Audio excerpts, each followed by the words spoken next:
4 నెలల vote on బడ్జెట్కు నేడు ordinance అట. ఇది అసెంబ్లీని అవమానించడమే. ఎస్, అవమానించడమే. అసెంబ్లీ జరిగింది 22 నుంచి 26వ తారీఖు వరకు. అసెంబ్లీ వేదికగా ప్రజలకు సంబంధించిన ఓట్ ఆన్ అకౌంట్ బడ్జెటా, ఫుల్ బడ్జెటా ప్రవేశపెట్ట. అసలు ఆ బడ్జెట్ పేరే బడ్జెట్ ఆ సమావేశాల పేరే బడ్జెట్ సమావేశాలు. మీరు పెట్టిందేం బడ్జెట్ సమావేశాలు పేరుకి, కానీ బడ్జెటే పెట్టలే అందులో. ఇది ప్రజాస్వామ్యాన్ని, శాసనసభను అవమానించడం కాదు. ఏమంటారు? బడ్జెట్ సమావేశాలు శీతాకాల సమావేశాలు, వానాకాల సమావేశాలు అని ఉంటాయి. వర్షాకాల అసెంబ్లీ సమావేశాలు, శీతాకాల సమావేశాలు, బడ్జెట్ సమావేశాలు అని ఉంటాయి. మీరు పెట్టింది బడ్జెట్ సమావేశాలు. పేరుకు బడ్జెట్ సమావేశాలు, అందులో బడ్జెట్ లేదు. ఏముంది? ఒకళ్ళనొకళ్ళు పొగుడుకోవటం, గడిచిన 5 సంవత్సరాల్లో చేసిన ప్రభుత్వంపై నిందలేయటం, శ్వేతపత్రాలు, సాకుపత్రాలు విడుదల చేయటం, దీనికే టైంపాస్ అంతా చేశారు తప్ప బడ్జెట్ని ప్రవేశపెట్టలే. మళ్ళీ vote on account budget, full budget కూడా కాదు, ఓట్ ఆన్ అకౌంట్ బడ్జెట్ కూడా ప్రవేశపెట్టి అసెంబ్లీ ముందే పెట్టి అసెంబ్లీలోనే ఆమోదించుకుంటే 1,30,000 కోట్లతోనే ఓట్ ఆన్ అకౌంట్ బడ్జెట్ ప్రవేశపెడతారు. ఆ బడ్జెట్ను కూడా ఆర్డినెన్స్ అసెంబ్లీని ప్రోరోగ్ చేసిన తర్వాత ఆర్డినెన్స్ రూపంలో క్యాబినెట్ ఆమోదం కూడా ఎట్లా తీసుకున్నారు? జూమ్ మీటింగ్లో తీసుకున్నారు.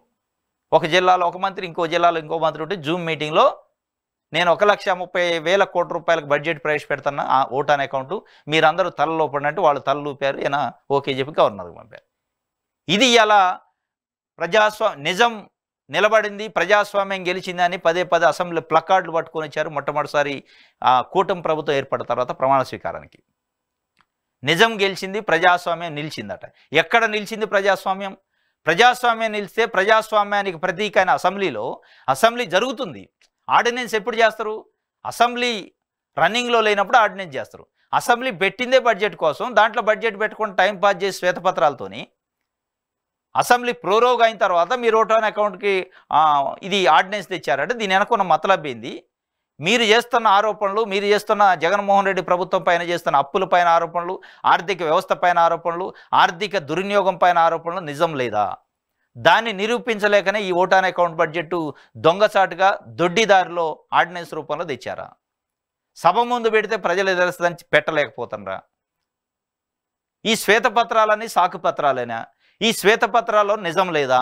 అబద్ధాలు ఉన్నాయా? ఆ అబద్ధాలు బయటపడతాయనే ఉద్దేశంతోనూ ఓట్ ఆన్ అకౌంట్ బడ్జెట్ను కూడా దొడ్డిదారిలో పెట్టాల్సిన, ఆర్డినెన్స్ రూపంలో పెట్టాల్సిన పరిస్థితి ఏర్పడదా అనేది అలా పెద్ద అనుమానాలున్నాయి. ఇది అసెంబ్లీని అవమానించడమే అని చెప్పి కూడా ఇది ఎవరైతే ప్రజాస్వామ్యవాదులు మాట్లాడుకుంటున్న పరిస్థితి.